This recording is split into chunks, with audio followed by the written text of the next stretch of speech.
Why we're here today is to tell you something that you may already know, or you might not know. The question is, who are you? Who were you before you came to this country? Let me ask you a question. When the Africans came over to America, right, what religion did they give the African slaves? The master sat down every Sunday or called together, he had a book over his arm. He taught you about this book, right? But he told you that you were not allowed to read from it, right? Why were the Africans not allowed to read from this book? Quick question, what is the book about? Some say the entire book's about Jesus Christ, is that correct? It's about God. But what is the book about? What if I told you this book is actually about a relationship between a God who frees his people from slavery? The entire book, 66 chapters, is about a God who delivers a people who are oppressed. Over there. Right. It's about a God who frees people from slavery and then punish those who do so. But let me explain. It's also about a people who cause themselves to go into slavery because they broke God's commandments. From the very book, from the last book, from the first book of Revelation, first book of Genesis, to what they call Chronicles of Malachi, or to use the New Testament, from Matthew to Revelation. Let me show you that. In the first very book, we read about the children of Israel, right? Now watch this. You have to be careful who you decide to feed you. The children of Israel end up in slavery simply because there was a famine in the land. And they went to Egypt, because Israel and Egypt are right near each other. You can stand on them like this. And the children of Israel were going to Egypt looking for food. Eventually Joseph was in Egypt, he helped rule Egypt. The children of Israel was in Egypt, and eventually another man, another leader took over who didn't know Joseph. And for 210, 213 years, they enslaved the children of Israel along with other Africans. Right? For 210 to 13. Right? Then, here's the deliverer. Now the people, their sons are being murdered. Why? Because we're afraid for them to what? Populate. Listen, 1970s, they're afraid of that. They're afraid for them to populate, to grow. So what happened when what was the fear about them populating? That they would join who? The enemies and take over. That happened to the children of Israel. Yeladim Israel. So what happened was, Moses was born. What I'm telling you is that there is no need for a deliverer if everything's fine. That's right. So a deliverer, a Messiah, a king, a leader only comes when Israel or the people have no leadership. Then suddenly Moses is born, right? And then he delivers the children of Israel out of Egypt. Watch this. The children of Israel go back in slavery because they violate God's law. And they go in slavery by the Assyrians. The northern tribe goes into slavery in the Assyrians. That's very important. Within later, the 6th century BC, the south tribe goes into slavery by the Babylonians. The Greeks came over. Then the Romans came over. The entire Bible is about a people who are constantly in slavery because they don't follow God's laws.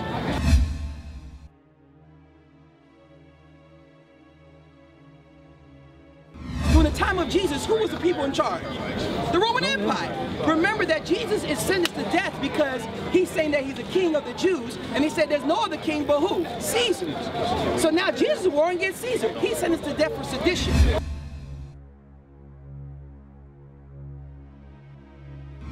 Does the slavery stop?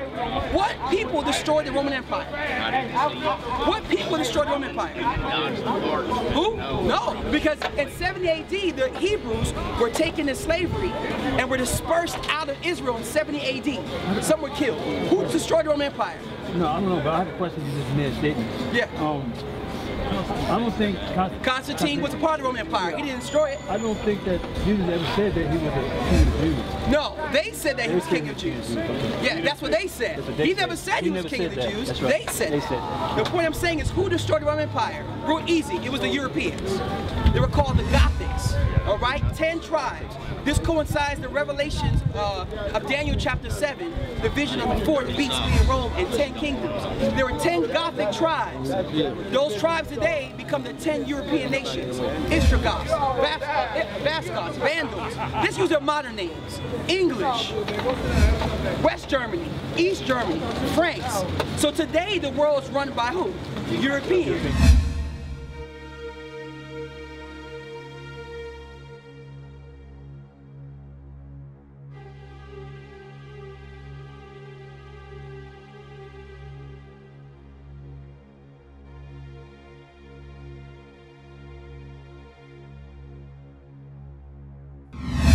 and they're the ones that destroyed the Roman Empire. Interestingly, when they destroyed the Roman Empire in 500 AD, it says it's the beginning of the what ages?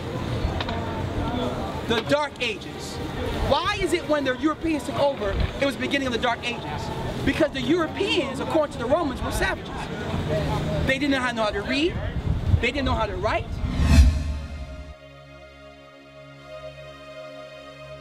They were uncivilized. It's not my words. I can read it to you from the World History. This is the view of the Romans. They said the only thing they were good for was fighting in war. What do you see today?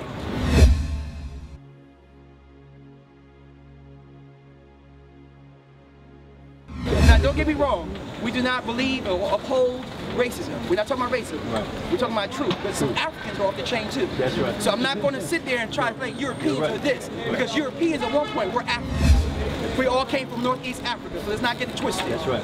So what I'm saying to you is that the children of Israel were dispersed. Where did they go? Quick question. If you read the Bible, where did the children of Israel always go when they were in trouble? Where did they always go? Quick question. When Joseph and Mary, Jesus was a baby, right? About almost 2 years old. Where did they go to? They went to where? Egypt. Egypt. Where did Abraham go when he needed food? Where did he run to? Egypt. Egypt. Where did Joseph was sent to? Where did children? They went to what? Egypt. Even the book of Jeremiah says that Jeremiah the prophet told the Israelites, don't flee into Egypt. So I want to show that we always ran into Egypt, Africa. So in 70 AD, when the Romans come down, let's go to Acts chapter 2. Acts chapter 2 says, on the day of Pentecost, there were Jews from where? All over the world, right? And they said they came up the day of Pentecost, which is their feast. I want to point out that if you read the countries they came from, they only didn't come from Mesopotamia and Asia. There was actually 3 to 4 countries from Africa: Libya, Egypt, Ethiopia. So they came up.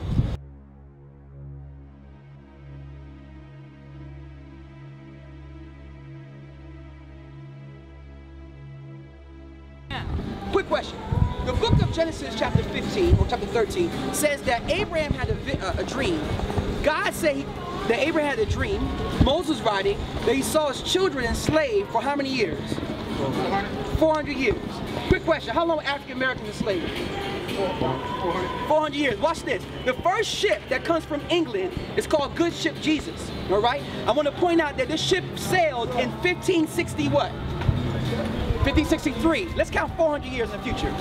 What happened 40 years ago in 1963? What happened between the year of 1963 to 1967? There was a man who died this very day. What was his name?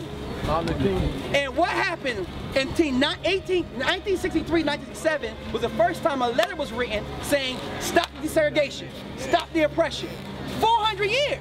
I want to point though the Emancipation Proclamation took in effect in 1863, there were Africans still enslaved, correct? In states like Texas and New Mexico. And then we had black code laws. So slavery lasted for that long. Even to this day, in 1960 and 1950s, blacks worked in businesses, they didn't get paid the same amount. So if the children of Israel enslaved for 400 years, is God a liar? So when will that prophecy happen? Now, the question is this, not to make it mythical. A lot of you don't even know that many of you that came to these shores because you were kidnapped were descendants of the children of Israel. No question. Now, let's back it up. Let's back it up so don't get confused. Watch this. The children of Israel settled in Egypt. From Egypt to Sudan and Ethiopia. And they traveled below the Sahara Desert and settled in West Africa. Then you had some Hebrews that were in North Africa that came around Morocco, Libya, Algeria. And remember that the same day that Christopher Columbus sails for America, it's called the Spanish Inquisition, correct? That was August 2nd, right? What was the date that he sailed for America? He didn't know. All right, now watch this. Do you know what Spanish Inquisition was? The Spanish Inquisition was a King Ferdinand and Queen Isabella kicking out who? Hebrews, Jews, and Muslims out of Spain. Well, where'd they go? They went to Africa because Spain, Africa, only a difference of 90-mile difference from them. They went to Africa. They sailed into Morocco and West Africa. Some went to the Americas, some went to the islands.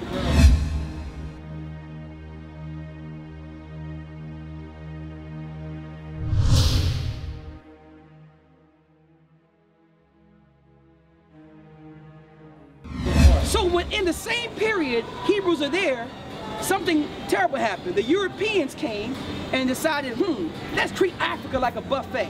And they predominantly took only West Africans from Cameroon all the way to Sierra Leone.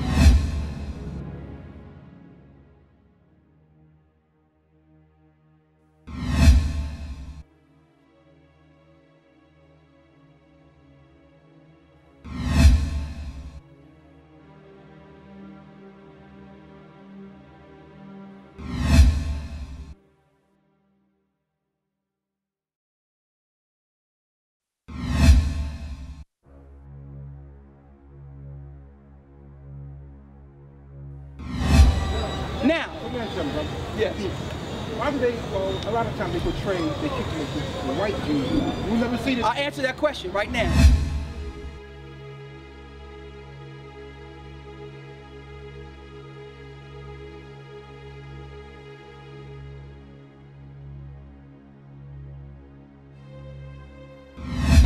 And listen to this. I want to say this to you, very important.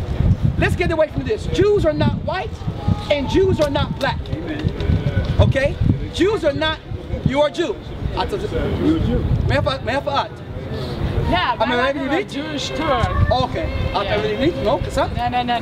No. Don't speak Hebrew. No. Okay. So what happened is Jew is not black and Jew is not white. That's right. Jew are people that come from Judea. So let's get away from the race and the racism. We got to stop using these terms that divide us. Because the scripture says that Israel was like a spotted bird of different colors. There were Jews that were dark and Jews that were light. We need to pull away from racism. We need to stop using words like black. That's foolishness. That's foolishness, yes, sir. And like white, because I've never met a white person. Yes, sir. I never met, and I see some dark-skinned brothers, but they're purple, but they're never black. Okay? That's right. The Yes, actual color of man was Adam, was red. Red. So if you take red, you make it darker, it turns what? Brown. Brown. You take red, you make it lighter, it becomes what? Pink. Those are the colors of people. So we got to pull away from racism. That's right. We got to pull away from all these isms that divide us. We have to stop hating and putting our women down.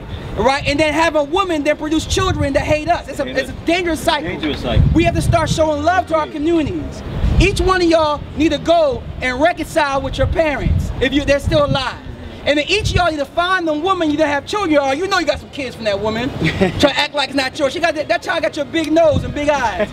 So what I'm saying to you today is that if you look up Ancestry.com, who ever heard of Ancestry.com? Ancestry.com has just released an article that they're able to actually trace the DNA of every African American to where they came from in West Africa. They said there's 6 subgroups. Now watch this, the majority of Africans that came from slavery came from Nigeria and Ghana. And towards the end of it, they came from Ivory Coast all the way up to Sierra Leone. Do you know that in Ghana today, there are Hebrew tribes called the Iwe? There's Hebrew tribes called the Igbo.